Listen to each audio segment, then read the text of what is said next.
Welcome to the weekly review for the Freedom Fantasy League. Half the season is now dead and gone.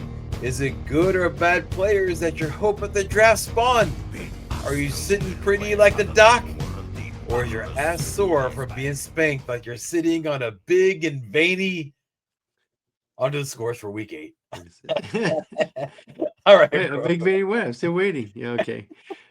Mom Spaghetti, D Claude, oh my gato, 188.25 to 145.01. Winning the battle of Lawnwood Lane. Victory. Yeah. The week 8 Bipocalypse shaved oh my gato, taking not one, not two, but 3 players out of his starting lineup. It looked like he was actually still set up well until the world found out that both Bijan Robinson and Tyler Algier suffer from delphinophobia. Delphinophobia, which we all know means the fear of dolphins. Yeah, we all know that. Even so, going into Sunday morning, Oh My Gato had a winning lineup, but his last second move of dropping Tucker Kraft, who scored 44.80 points, for Darnell Mooney, who scored 2.60 points, turned out to be the death knell. Yeah, agree for that. Mom Spaghetti was able to roll out her usual starters of Jamar Chase, T. Higgins, and Derrick Henry, so she easily crushed her hobbled husband. Yeah. Next up for Oh My Gato is the league leader, the Doc. So there might go another one of Gato's 9 lives. Yeah. And Mom Spaghetti will face Opera's Orchestra, who is hoping that there isn't snow in Vermont. You're probably wondering what that means. Derrick Henry has been sucking the last month. And this past Sunday, there was snow in Vermont. Yep.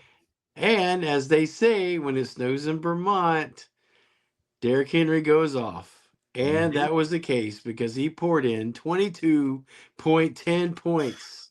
Yeah. So, is this a coincidence? Dismiss this chance. Blue Hair, White Dragon, scorched Opera's Orchestra. Damn, I thought I was going to do good this time. Yeah. 193.83 to 126.63 as the Matter unmercifully spanked her Phileas. Bad luck. Thy name is Opera's Orchestra. Yeah. As he had 4 players score single digits, including one-time waiver darling Quentin Johnston. Yeah. Scoring the same amount of points as Opera's Orchestra's initial.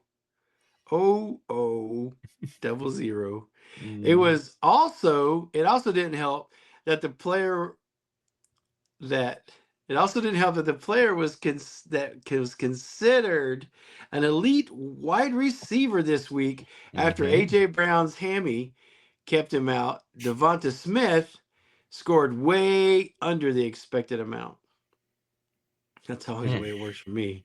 That's not to discount what Blue Hair White Dragon did.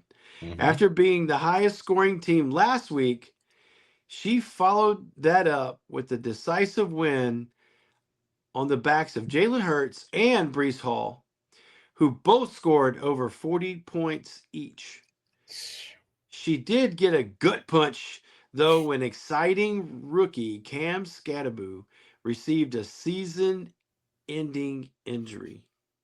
That's terrible. Let's all have a moment of silence for the fantasy football Tasmanian Devil. We'll see you next year. Yeah. Next up for BHWD is a date with Snake Eyes, as Opera's Orchestra looks to get right versus the suddenly surging Spaghetti. Yep. Yeah. Let's see what's next here. Snake Eyes and Venomated Shake and Bake 203.87 to 128.20. Narrowly missing out on the blowout of the week. You probably didn't know this because, curiously, there was not a self-proclaimed announcement when Shake and Bake loses. Only when he wins, yes. Mm-hmm. Snake Eyes team performed exactly like a team that is fielding Josh Allen, James Cook, CeeDee Lamb, and George Kittle should perform. Although he did choose the wrong one of the 3 defenses he curiously has rostered. Yeah. The tale of Shake and Bake is a quandary. If I told you that the highest scorer on a team that is fielding Baker Mayfield, Emeka Mbuka, Josh Jacobs, and Quinshon Judkins was the kicker, would you believe me? Well, that was the case this week, as all 4 of the previous mentioned players scored well under their projected points. And Shake and Bake kicker Chris Boswell had 30.5 points, which made him the highest scorer of the week for the team, named after a popular bread coating. It's hard to pull off a victory when you have your studs go stank like that. Mm-hmm. And your kicker gets 30.5 points. Wow. Wow. Yeah. Yeah, who says kickers can't score? Yeah. Yeah. That's better than most wide receivers. Yeah. Yeah. Yeah. At Cheer least in up. this league. Yeah. Yeah. Cheer up, Shake and Bake. It's guaranteed that Mayfield and Mbuka will not disappoint you next week. Well, they're both on buys, but that's beside the point. They won't let you down. They'll meet their expectations. Yes, correct. Yes, Yeah. exactly. Snake Eyes is focusing on the second place White Dragon of Blue Hair, as Shake and Bake will hope to post in this league's chat after his match with Blitz. All right. That's it for the points and the updates on the scores. So this leads us to the match of the week. All right, bro. This match was one that makes fantasy football fun. Well, for at least one team, that is. Finally, thanks to this year's Bipocalypse, Blitz was favored going into a match. Behind some questionable moves and even more questionable luck, Blitz fell to the bottom of the league, but has never stopped fighting. This week was where it all paid off. Cheez-It started off strong as Saquon Barkley poured in 51.40 points, and Rome Odunze, Javonte Williams, and George Pickens scored above their projected points. And of course, once again, Cheez-It shook her magic 8-ball and picked the right defense to stream as Tampa Bay added an amazing 38.30 points to the fight. Now, these players performed so well that it didn't even seem to matter that Jerry Jeudy scored as many fantasy football points as any one of my cats, making that 0 looking like an ostrich egg on an otherwise stellar lineup. It didn't even seem to matter that her quarterback, Spencer Rattler, was playing so badly that he was replaced by rookie Tyler Shaw halfway through the game. Yeah, but Blitz had his flops with Jawan Jennings, Tony Pollard, and Ramondre Stevenson scoring single digits, but it was help from an unexpected places that kept Blitz in the fight. Normally, receiver Jaden Waddle had a terrible matchup, but was able to pour in 32.90 points, and his kicker and his defense combined for 43.60 points. As the sun set on Sunday, the score was 175.80 to 136.70 in favor of Cheez-It, with Blitz's hope resting on the annoying shoulders of Patrick Mahomes, and Cheez-It only having Harrison Butker to hold the line on Monday. It looked bleak for Blitz, with even the all-knowing, all-present AI boldly stating that Cheez-It should rest easy, having a 76% chance of winning the match. As the Week 8 swan song started, it looked like the computers were right as Patrick Mahomes threw back-to-back interceptions to start the game and was barely even able to score in the first half. But once again, juice boxes and Hershey bars ruled the day as in the second half, the Kansas City Chiefs came out hot. Pass after pass was completed by Mahomes, and when he wasn't passing, he was running.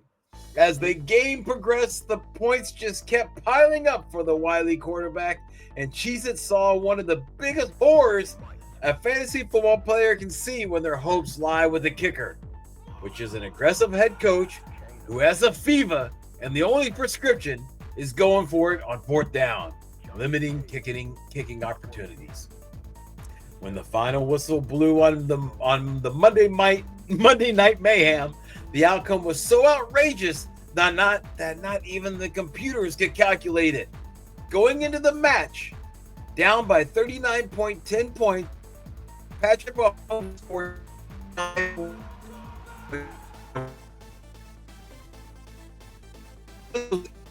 pull out the upset, 182.15 to 179.80. The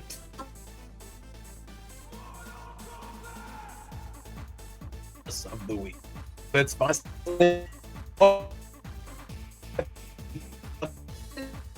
and if Blitz is able to pull off the bake and even have it to pull out of the bottom,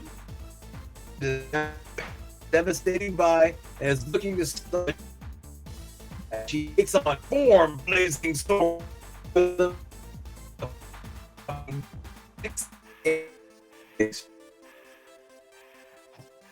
All right, that's a heck of a match of the week. Yeah, so all right, bro. Yeah. On to the no, we have something to say. You have something to say about the match of the week? Yeah. That was a heck of a blowout of the week. I mean, just you go in and the AI says you got it by 78% or whatever, 76, and you think you're good, right? I got a kicker, and I got to go to quarterback. No way, no, I got this. Yeah, and it looks like I knew I was watching the game, and Pat Mahomes I heard was doing cruddy the first half, which is good for me because I was playing a game where Pat Mahomes needed to be there. Oh, yeah, like in a side league. Yeah, okay. And anyway, that didn't even seem to matter. That guy got some kind of magic bean in his pocket or something. Nah, Capri Suns, man, Hershey bars, got him going. Yeah. Well, it worked again. So let's talk about another blowout that happened when we discussed this week's blowout of the week. Yeah.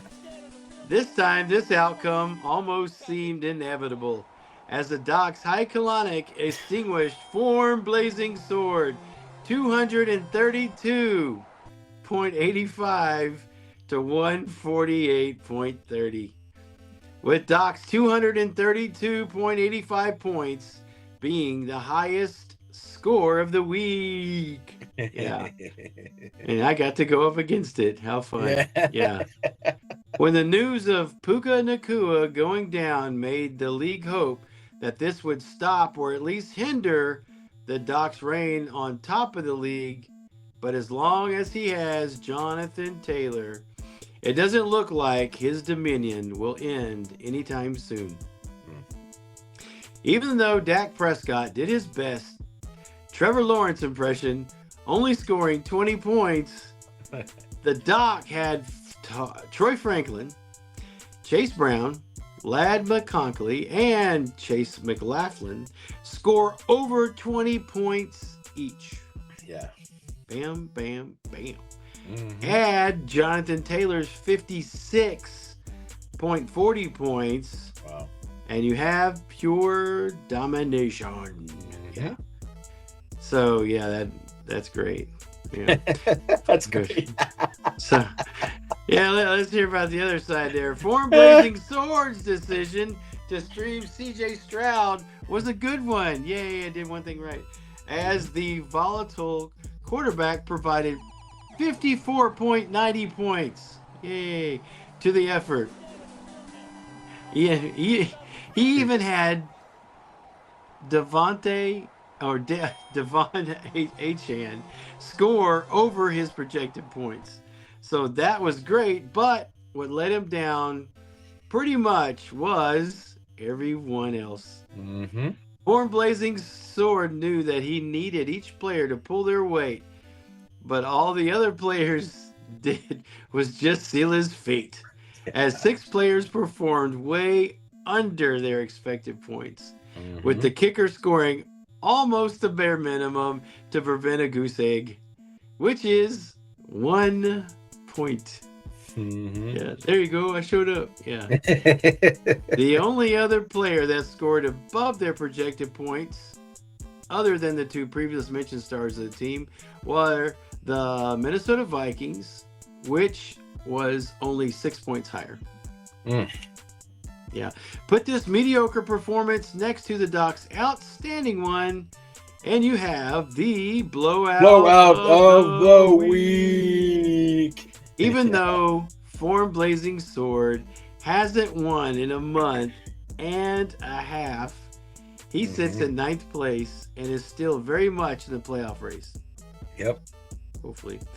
Doc looks unstoppable and has almost secured a playoff spot even before we hit November. Yeah. That's pretty outstanding. It is. It helps whenever you have Jonathan Taylor have a player that's scoring like almost 60 points. That's always great. Every week. Yeah. Dude, he scores as much as 3 like overperforming players. He scored more than my quarterback did, and he had a good game. Yeah. Yeah, that's insane. Well, good on you. Good on you, man. That's great. I love that when that happens. You know, well, yeah. If it's on your team. On your team, right? Yeah. That's what you look for. Yeah. That's the pot o' gold. Yeah. So that wraps it up for the blowout of the week, which has seemed to be the other part of most of the time. He'll flip. All right, bro. There was a trade that happened in the league this week that we need to talk about. Just need to mention to kind of discuss a little bit. But co-commissioner, since you approved the trade, how about you go ahead and present it? All right. So there was a trade proposed and accepted between Opera's Orchestra and Omegato. Opera's Orchestra traded Lamar Jackson and David Montgomery to Omegato for Keenan Allen and Terry McLaurin. Yeah. So a little bit on that trade is I know Opera's Orchestra was looking to get rid of one of their quarterbacks, namely Lamar Jackson, because he was really happy with his other 2, and mentioned to me that he was going to drop him. I said, let's not drop him. Instead, why don't you find someone that you'd be a good trade partner with? Exactly. So he looked around and he needed wide receiver help, and he found Omegato had a plethora of extra wide receivers. So they made a deal. In this deal, both teams gained value. So it was a fair trade. So the fair trade was accepted and went through. But we like to talk about it and highlight it in our segments. Yeah, one thing. Keep talk on it. Yeah. So everybody knows exactly what because every trade that comes through, we review it and we investigate it. In this case, Steve, the co-commissioner, since I'm part of the trade, I don't investigate my own trades. When Steven does his trade, then I investigate it. He's not part of the investigation, so that's why he went ahead and explained exactly why he approved it. But I'll tell you on a personal note that after the trade was accepted, I freaked out a little bit. I did, because I really liked Keenan Allen. I really liked Terry McLaurin. And whenever I looked to this coming up new week 9, and I looked to see like in my flex, I was like, oh my gosh. I was like, what did I just do? What did I just do? Because I would like to have those guys in my flex than what I have right now. And so the reason why I bring that up is that the soul of a good trade is whenever both teams feel a little bit of a twinge. Okay. Now, granted, like uh like Steve was talking about, I didn't find this out until after the trade was approved that he actually was wanting to get rid of Lamar because he was happy with. I know he has Jackson Dart, and I think he has the guy that you have in the other league, bro, Jones. I think he has Daniel Jones. I think that's who it is. Daniel Yeah, Jones, Indiana yeah, Jones. Yeah. yeah. I think he has Indiana Jones, and I think he has Jackson Dart. So, and he was very disappointed and upset with Lamar. I did not know that. Yeah, it just so happened that I felt I had extra wide receivers. He needed extra. He was going to get rid of his quarterback, and we were able to make out a deal. But for me, I felt a twinge, man. I really did. I still do. I love Keenan Allen. I love watching Keenan Allen play. I just he has this mind meld with Justin Herbert, and so yeah, I'm gonna be sad that he's not on my team anymore. But such is life. So the point is that both teams felt a twinge, or at least my side, I felt a twinge, and there was great value for both teams, and I think it made both teams better. So good trade. Yeah, I hope everybody thinks you found it as a good trade, bro.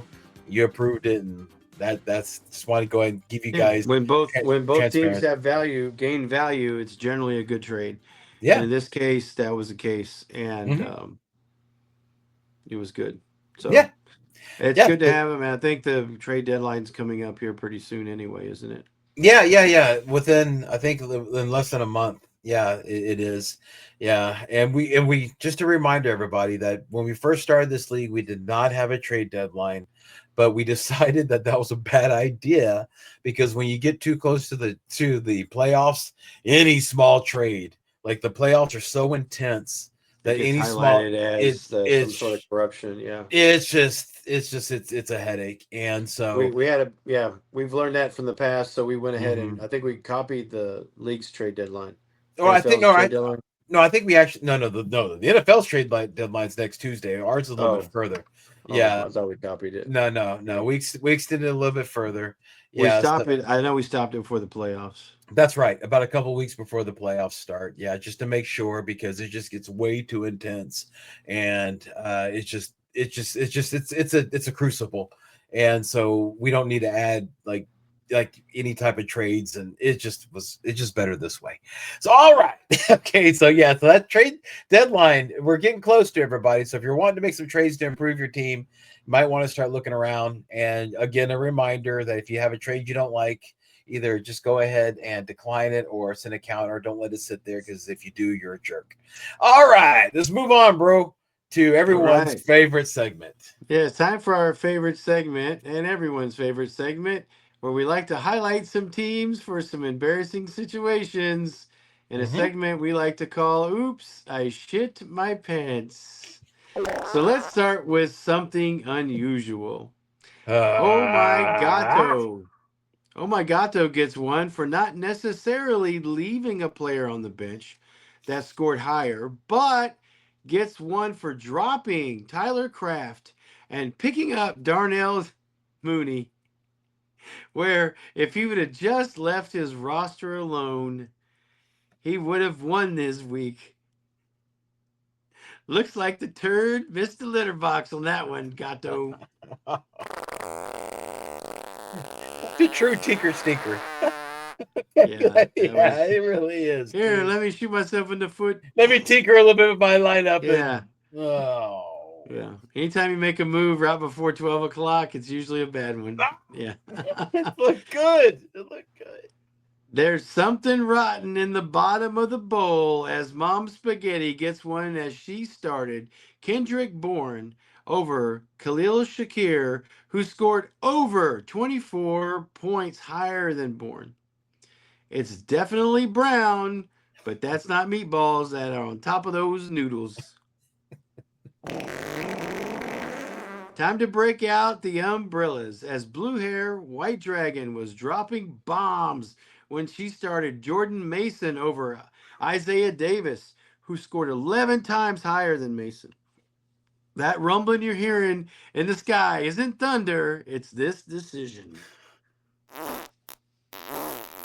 And Form Blazing Sword gets one when he started Darius Slayton over RJ Harvey in the flex, who scored over 31 points higher than Slayton. Da, da, dooch, dooch, da, da, da. For Farms and Buddy. Da, da. And I'll form the turd. That's what you get. Okay, great entertainment. So, for the first time this season, the Doc enamud himself when he started Dak Prescott over Drake May, who scored over 26 points higher than Prescott. Caution, the side effects may include bad decisions and loose bowels.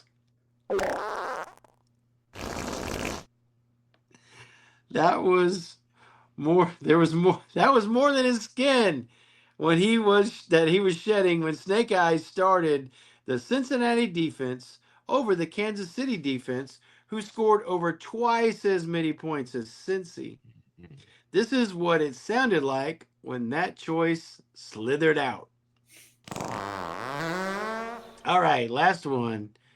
Those Pampers were overfull as shake and bake, breaded not one but two turds. The first was when he started Alvin Kamara over Kamani Vidal. I don't know if it's right. Kamani. Yeah. Vidal, who scored over 4 times higher than Kamara. Well, with that one, welcome to Browntown. Yeah, and the second one came when, for the second week in a row, he started Baker Mayfield over Joe Flacco. And for the second week in a row, Joe Flacco scored higher than Mayfield. This time, over 38 points higher. More than Mayfield. Yes. Breaded turds, that's what's for dinner. And I helped. All right, bro. That's Great it. job. That's all we got. Great job. Let's let that smell get out of here real quick. Okay. All right. Yeah, so that wraps up the week 8 review. But before we go, it is here, everybody. Bye weeks. They're here. So this week on bye are the Cleveland Browns, New York Jets, Philadelphia Eagles, and the Tampa Bay Buccaneers. So plan accordingly. All right, so with that, congratulations to the winners, constellations to the losers, and see you guys and gals next week. Yes, until next week, stay strong, be of good courage, and long live the Republic. Thank you for playing.